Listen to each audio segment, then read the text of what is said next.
والناس قاعده تشوف فيا شوفه عوجه وما على باليش، وتقعدي تندبي في حظك هذاك الوقت وتقولي يا ريت يا ريت يا ريت، وكان بعد كي تكمل العرس وتجي ما تلقاي واش تاكلي.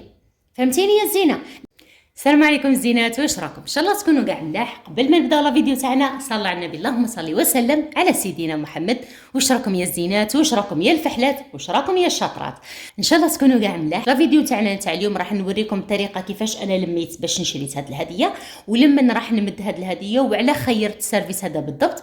المهم وراح نوريكم وراح نعطيكم نشارككم التجربه نتاعي باش نتوما تاني البنات اذا كانت عندكم مناسبه، عندكم مثلا وحده من العائله راح تتزوج تكون قريبه، يعني وحده من العائله قريبه راح تتزوج، ولا عندكم ممكن اي مناسبه لازم تمدي فيها الكادو، راح نعطيك الطريقه كيفاش تلمدي الدراهم باش تحمري وجهك هذاك النهار وما تحشميش قدام قراناتك. لانه كي كنا هضرنا في واحد لا فيديو مره على المناسبات وعلى الدراهم اللي نحطوهم في المناسبات، بزاف اللي قالوا لي نعيمه حنا ما نقدروش نروحوا بدون هديه، ما نقدروش نروحوا بدون ما نمدوش دراهم، لان نحشموا قدام الناس. درك الناس تمد وانتي ما تمديش ما جاياش. فنقول لك الزينه اذا كنتي تحشمي من انك ما تمديش الكادو، فنقول لك لا نوضي قفضي على يديك وتسمعي ليا مليح واش راني نقول، وسعي ليا ودنيك مليح باش هكا ما تحشميش، ماشي ترقدي العام كاع ومن بعد تقولي انا نحشم. لا، اذا بغيتي ما تحشميش وتكوني يعني باينه قدام الناس ما شاء الله عليها هذه، رغم انها الدخل تاعها ضعيف، رغم انه الراجل تاعها ما عندوش، تلقايها ما شاء الله الناس يعني تهضر عليك وتقول ما شاء الله عليها، رغم انه الزوج ما عندوش، رغم انها دخل ضعيف، لكن في المناسبات تلقاها واقفه، في الكادويات تلقاها كاينه، هي لاباس عليها تلقاها لابسه مليح، توكل ولادها مليح، ولادها لابسين مليح مليح. فنقول لك اروحي تبعي الطرق هذه اللي راني نقول لك عليهم، ودخلي القناه قلبي دوره وشوفي واش رانا نديرو، كيفاش رانا نقتصدوا، كيفاش رانا عايشين الحمد لله. فهمتيني؟ فراح نبدا لك بالطرق ولا بالخطوات اللي ديريهم ان شاء الله باش ديما تكوني رافعه راسك. المهم درك انت عندك مناسبه وبغيتي تمدي ليها كادو، روحي نقول لك الزينه المناسبه هذه وقت سمعتي بها، مثلا خطبه، اذا كانوا الناس اقربين راني نقول مثلا باغا نمد انا كادو كيما هكا سيرفيس، راح نمدو للناس اللي قريبه ليا، مثلا اختي، مثلا بنت اختي، مثلا كيفاش خالتي باغا تتزوج، كاين اللي خالتهم صغيره، خالتي، المهم وحده قريبه من العائله وبغيت نمد ليها سيرفيس. ساي وقتاش سمعت انا بالخبر؟ اكيد نهار اللي تخطبت البنت راكم سمعتوا باللي فلانه راهي تخطبت، من نهار اللي سمعتي تخطبت ساي حطيها في راسك وجيبي واحد الحصاله وحطي فيها دراهم، قال هذه للمناسبه الفلانيه. اذا كانت عندك العقليه باش تقولي وهي غير تخطب انا نبدا نلمد ليها، ما تعرفي هذيك العام هذاك العرس يصدق ولا ما يصدقش، وهذيك الخطبه تصدق ولا ما تصدقش، وانا نقعد نلمد، اذا عندك هذه العقليه ما راكيش مقتصده وما راح ديري حتى حاجه، ما راح ديري حاجه لا في هذه النقطه لا في نقطه واحده اخرى، كوني متاكده. فهمتيني؟ انتي سمعتي هذيك فلانه باللي تخطبت وعلى بالك باللي لازم انك ديري لها كادو، فنقول لك الزينه شمري يدك من هذاك النهار اللي سمعتي، بقى لها عام عامين الله يسهل عليها والله يسر لكل وحده. انايا نشوف انا مصلحتي، مانيش ما راكيش تخممي فيها، راكي تخممي في مصلحتك. اذا لميتي الدراهم من هذاك الوقت راكي تخممي في روحك انتي، ماكيش تخممي فيها هي. فهمتيني؟ لانه انت اللي راح تمدي الكادو مش هي اللي راح تمد لك الكادو، فهي بقى لها عام، بقى لها عامين، بقى لها 6 شهور، بقى لها العرس، الله يسهل عليها. فهمتينا زينه؟ فنقول لك هزي الحصاله تاعك وبداي لمدي، لكن قبل ما تلمدي الدراهم اول حاجه لازم انك تراعي واحد النقاط. انت درك هاد العروسه هذه كي سمعتيها تخطبت اكيد تسولي وقتاش العرس وقتاش معولين، اذا قالوا لك اكيد ما راحش يعطوك لاطات نيشان، ممكن ما مش قاطعينهم لاطات، لكن اكيد بالاهل العروسه واهل العريس يكون هذاك قال عام ونجو نهزو ولا 6 شهور ما راناش مطولين، يعني هاد المعلومات الاوليه راح تكون عندك اكيد مادام العائله هذه راهي قريبه لك، راهم من الاقارب نتاعك، اكيد تكون عندك هاد المعلومه هذه.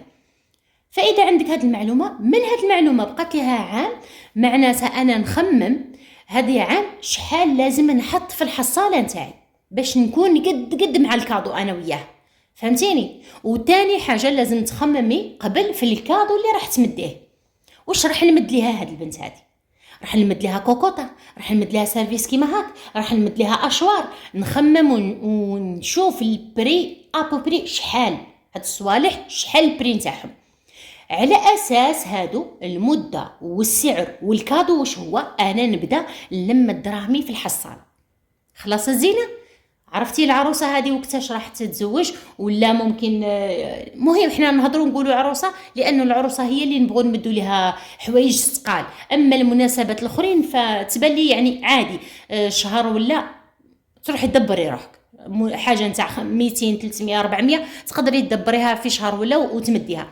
لكن الحاجه اللي باغيها فيك مثلا فوق المليون ولا فوق 2 ملايين ولا، فهذه لازم ليك انك تخممي فيها، خاصه اذا كان قلنا الدخل نتاعك ضعيف وما عندكش وراكي شاده المصروف.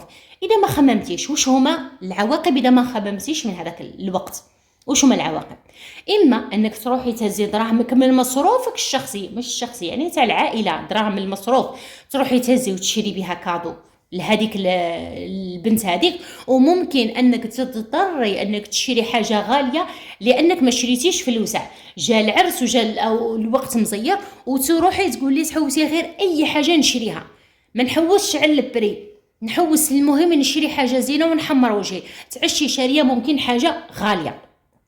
شوفي العواقب تاني، اما انك تهزي من المصروف، اما انك تروحي تشري حاجه غاليه بزاف.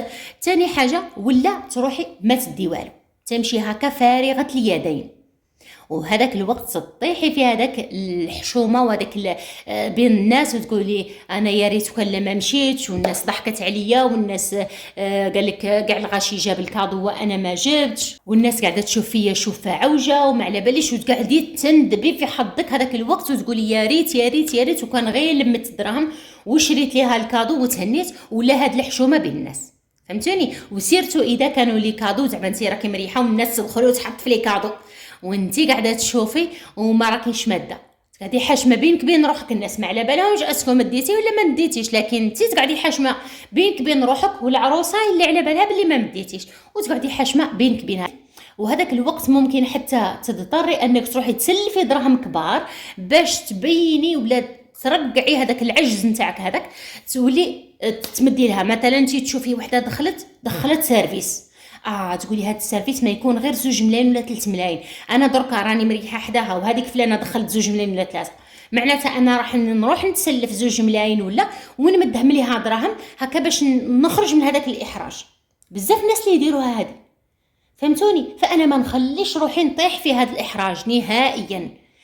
سمعت باش فلانه راح تتزوج وعلى بالي باللي لازم عليا ندير ليها كادو، وراني نقول لكم لازم عليا اذا كانت من العائله ولا نحشم، اما الناس الاخرين مش لازم عليك، مش كاع الناس لازم نمدوا لهم كادو، لا غير الناس كيما انا الكادو هذا نتاع بنت اختي وما جاياش، ومستحيل نقدر انه بنت اختي تخرج من دار باها، وبنت اختي الوحيده يعني عند اختي هذه عزيزه الله يحفظها انها تخرج من دار باها وخالتها ما مدت لهاش والو، ما بدت لها حتى حاجه. هذه هي الطريقه اللي لازم تعتمديها اذا كان الدخل نتاعك ضعيف وما عندكش والناس تحشمي لازم تمدي لهم كادو.